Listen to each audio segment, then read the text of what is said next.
राम राम साथियों। आज के समय में व्यक्ति के जीवन में सबसे बड़ी समस्याएं क्रोध पे काबू ना पाना। जीवन में व्यक्ति के खुशहाल भरे जीवन में एक क्रोध जब व्यक्ति के जीवन में छाता है, उसके मन मस्तिष्क पर उसके सारा वैभव संपदा एक झटके में खत्म कर देता है। वो ऐसे निर्णय लेता है कि उसके जीवन में पछतावा के अलावा कुछ नहीं रहता।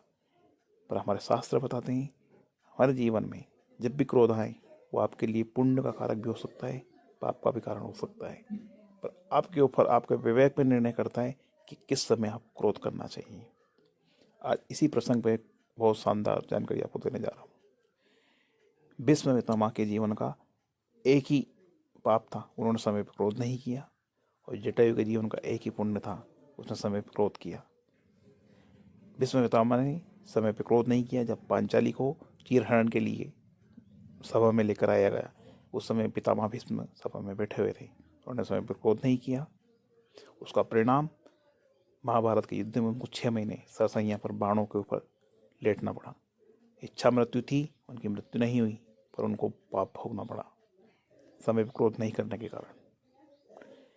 जटायु के जीवन का एक ही पुण्य था। जब माता सीता का हरण हुआ, दुष्ट अहंकारी रावण माँ सीता को आकाश मार्ग से लेकर जा रहा था।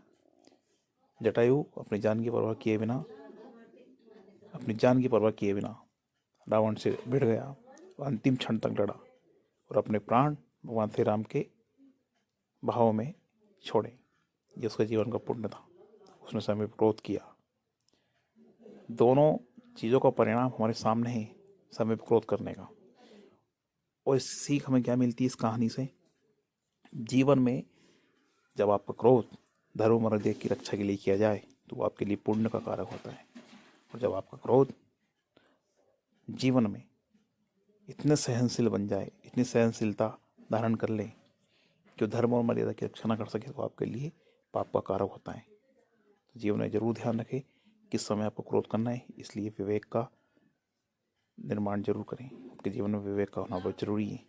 किस समय आपको क्रोध करना है और किस समय क्रोध नहीं करना है, ये जीवन का बहुत बड़ा अंग है। जब इस पे आप काबू पाना सीख जाएंगे, आपके जीवन की आधी समस्याएं खत्म हो जाएगी। राम राम साथियों।